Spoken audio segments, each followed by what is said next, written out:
The Flex feature can be applied to any solid body, whether it was designed in SOLIDWORKS or imported from another CAD system.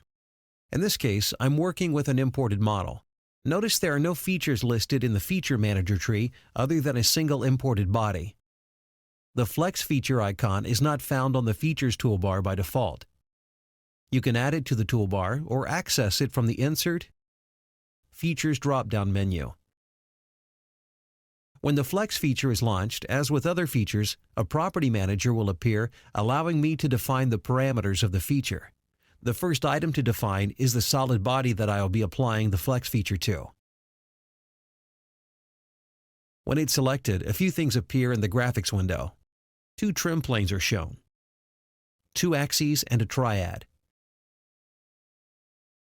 Understanding the role of these items within the Flex feature is the key to being able to use this feature intelligently. First of all, let's talk about the trim planes. By default, they appear at the extreme ends of the solid body you selected. Any region of the solid body that lies between these planes will be affected by the Flex feature and potentially be deformed. This is important to know, especially if there are regions of your model that you do not want to change.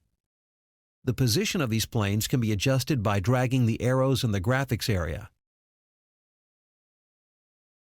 The planes can be rotated by clicking and dragging their edges.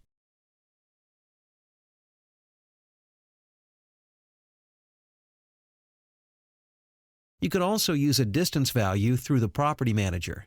This distance is measured from the extreme end of the solid body. In other words, setting this distance to 0 places the trim plane at the end of the model. You can also position trim planes precisely by selecting a reference vertex. You do this by activating the selection window for the appropriate trim plane and selecting a point vertex in the graphics area. Before we actually deform this model, let's take a look at the role of the triad in this operation and also look at how to manipulate it. I'll return the trim planes to their default position to make it easier to see the triad.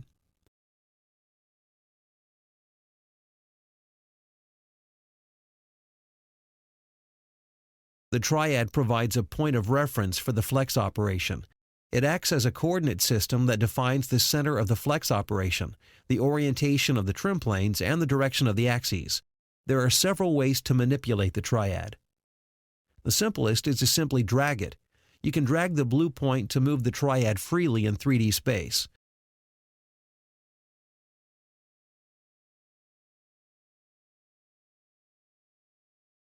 Or you can click and drag the individual arrows to move only along the direction of the arrow. If you click and drag a rotation ring, you'll rotate the triad about the ring you've selected. Notice as I do this that the orientation of the axes and trim planes rotates as well. Also, you have some options that can help you when rotating the triad. If I right-click on a ring, I can select Snap while dragging, which will snap the rotation angle at every 90 degrees.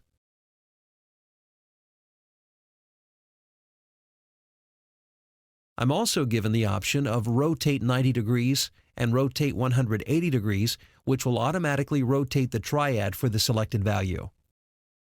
If you wish to control the location and orientation of the triad more precisely, you can enter numerical values in the Property Manager. Notice there's a selection window where you can specify a coordinate system to use as a reference. If you leave this blank, the coordinates are in reference to the part's global coordinate system. The position of the triad is critical to the outcome of the Flex feature. There are some helpful shortcuts available that allow you to position the triad based on other items. First of all, if I right-click anywhere in the graphics window, I'll see the option to Reset Flex. This returns the trim planes and triad to their default positions. Now that you've learned how to manipulate the trim planes and the triad, I'll go ahead and show you how to define the 2 axes. First, you must know what each axis represents. The blue axis is the trim plane axis and always aligns the trim planes perpendicular to it. The red axis is called the bend axis, and this is the axis which the part will bend about. Note that both axes correspond to their colored arrow. So to define each axis, you must right-click on the corresponding arrow and select Align with Selection. This option allows me to line up the axis to an item I select. If I select a planar face, the direction will be normal to the face.